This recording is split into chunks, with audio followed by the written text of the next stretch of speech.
এই সাদা অপরাজিতা ফুলটা দেখতে কি মিষ্টি লাগছে না? গাছটা বেশি দিন হয়নি কিন্তু ফুল দেওয়া শুরু করে দিয়েছে। আর এই নীল অপরাজিতা গাছটা এটা অনেক দিন হয়েছে, আর ভরে গাছটার মধ্যে ফুল হয়েছে। প্রথমেই সকালবেলা আগে স্নান টান করে এই ঠাকুরের জন্য ফুল তুলে নিচ্ছি। আজকে একটু চিন্তাও হচ্ছে, আমার মা মানে এই বাড়ি আমাদের বাড়িতে আসবে। গগনের তো বলেইছিলাম যে 10-15 দিন আগে অপারেশন হয়েছে, তো গগনকে আর আমাকে দেখতে আসবে। আমার মা অনেকবার এসছে, কিন্তু সেটা বাবার সাথেই এসছে, কিন্তু এই প্রথম আসছে একা একা, যার জন্য ভীষণ টেনশন হচ্ছে কী করে আসবে, চেনে না ঠিকঠাক রাস্তা।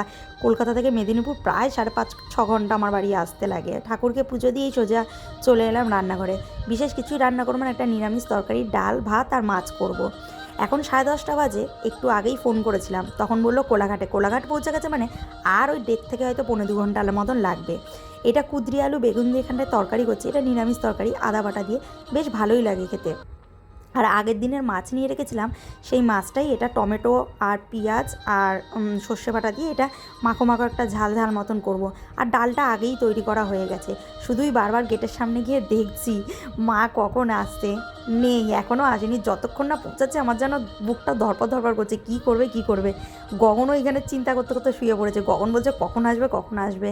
গগনকে ভীষণ ভালোবাসে, অপারেশন হয়েছে বলে দেখতে এসছে। আমি এই ফাঁকে চলে এসেছি গগনকে একটুখানি চোখে ওষুধ দিতে। এখন 12টা 20 বাজে, ফোন করে বললো প্রায় চলে এসেছি। যা গেটের সামনে দাঁড়িয়েছি, গগন একটু আগিয়ে গেছিলো মাকে নিয়ে আসতে বাদে।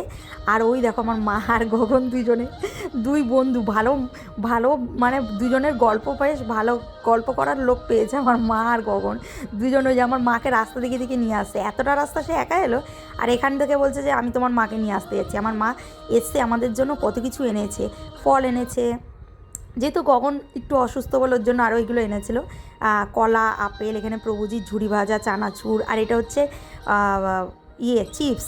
আর সব থেকে প্রিয় যে আমার জন্য খাবারটা এনেছে সেটা হচ্ছে গুড়ের নারকেল নাড়ু। অমৃত। সব ফাঁকা করে দিয়েছি, আমি 2 দিনেই ফাঁকা করে দেবো এই খাবার, মানে নারকেল নাড়ুটা এত টেস্ট লাগে। আমি লক্ষ্মী পুজোতে করেছি, আমার বোধহয় 1 দিন না 2 দিনে আমি সব নারকেল নাড়ু ফাঁকা করে দিয়েছি। দুপুরবেলায় রান্নাবান্না করে গগনকে আর মাকে খেতে দিয়ে দিয়েছি, আমি নিজেও বসে পড়েছি, ডাল তরকারি আর মাছের ঝাল। আমার মা বোনের সাথে এখানে ভিডিও কলে কথা বলছে, কারণ বোন, বাবা, আমি একেবারে চিন্তায় অস্থির হয়ে পড়েছি। এই দেখো আমার বোনের সাথে কথা বলছে যে ঠিকঠাক পৌঁছে গেছে, কোনো শরীরে অসুবিধা হচ্ছে কি না।